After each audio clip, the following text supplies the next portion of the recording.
Hello दोस्तों, welcome to exam booster 12th। आज के इस वीडियो में हम पढ़ेंगे कुछ इंपॉर्टेंट ऑर्गेनिक केमिस्ट्री के रिएक्शन जो बोर्ड एग्ज़ाम और एंट्रेंस एग्ज़ाम दोनों के लिए काफ़ी इंपॉर्टेंट है। तो चलिए शुरू करते हैं बिना टाइम वेस्ट किए। तो चलिए बढ़ते हैं अपनी फर्स्ट रिएक्शन की तरफ, जो है फिंकलस्टीन रिएक्शन। इस रिएक्शन में एक हेलोजन दूसरे हेलोजन से रिप्लेस होता है। एल्काइल हैलाइड रिएक्ट करते हैं सोडियम आयोडाइड के साथ एसोटीन में, और आयोडाइड आयन अल्काइल ग्रुप से अटैच हो जाते हैं और एक्स आयन बनाते हैं जो होता है Cl या Br, और ये Cl और Br निकल जाता है। NaX एसोटीन में इनसॉल्युबल होता है, इसलिए प्रेसिपिटेट बन जाता है और रिएक्शन फॉरवर्ड चली जाती है। तो चलिए बढ़ते हैं अपनी सेकंड रिएक्शन की तरफ, जो है स्वार्ट्स रिएक्शन। ये रिएक्शंस काफ़ी इजी है, तो चलिए देखते हैं अपनी सेकंड रिएक्शन को। इस रिएक्शन में हम फ्लोरोएल्केन्स बनाते हैं।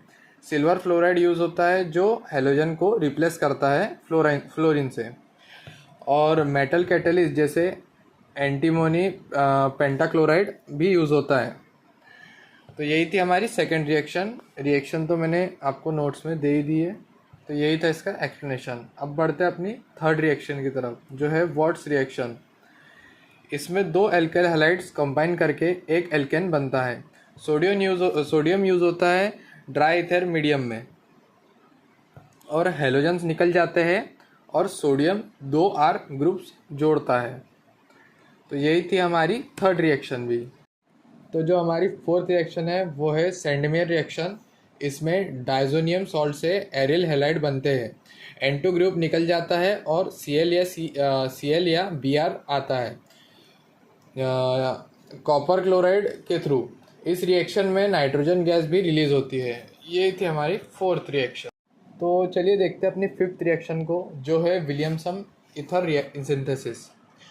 ईथर बनाने के लिए यूज़ होती है। इसमें एल्को ऑक्साइड आयन न्यूक्लियोफाइल की तरह एक्ट करता है और एल्काइल हैलाइड के साथ रिएक्ट करता है। प्रोडक्ट होता है ईथर, और sodium halide as by product होता है। रिएक्शंस काफ़ी छोटी है पर उतनी ही इम्पोर्टेंट भी है। तो चलिए देखते हैं अपनी सिक्स्थ रिएक्शन को, जो है कॉल्वेस रिएक्शन। फिनॉल से सैलिसिलिक एसिड बनाने के लिए यूज़ होती है। CO2 के साथ हाई प्रेशर पे रिएक्शन होती है, फिर एसिडिफिकेशन से सैलिसिलिक एसिड मिलता है। एस्पिरिन बनाने में भी यूज़ होता है। तो यही थी हमारी सिक्स्थ रिएक्शन। अब बढ़ते हैं अपनी सेवन्थ रिएक्शन की तरफ, जो है कैनिजोरा रिएक्शन। ये रिएक्शन उन एल्डिहाइड्स के लिए होती है जिनके पास अल्फ़ा हाइड्रोजन नहीं होता है। एक मॉलिक्यूल ऑक्सीडाइज होकर एसिड बनाता है और दूसरा रिड्यूस होकर अल्कोहल। इसे डिसप्रपोर्शन रिएक्शन भी कहते हैं। तो यही थी हमारी सेवन्थ रिएक्शन। बढ़ते हैं अपनी एट्थ रिएक्शन की तरफ, जो कि हमारी लास्ट रिएक्शन, जो है एल्डोल कंडेंसेशन।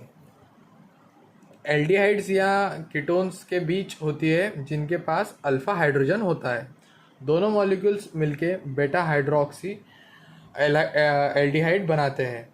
फिर डिहाइड्रेशन से अल्फ़ा बेटा अनसैचुरेटेड एल्डिहाइड मिलता है। यही थी हमारी 8 रिएक्शन। तो हमारी 8 रिएक्शंस कंप्लीट होती है। अगर आपको ये वीडियो हेल्पफुल लगा हो तो लाइक करो, शेयर करो और एग्ज़ाम बूस्टर 12 को सब्सक्राइब करो।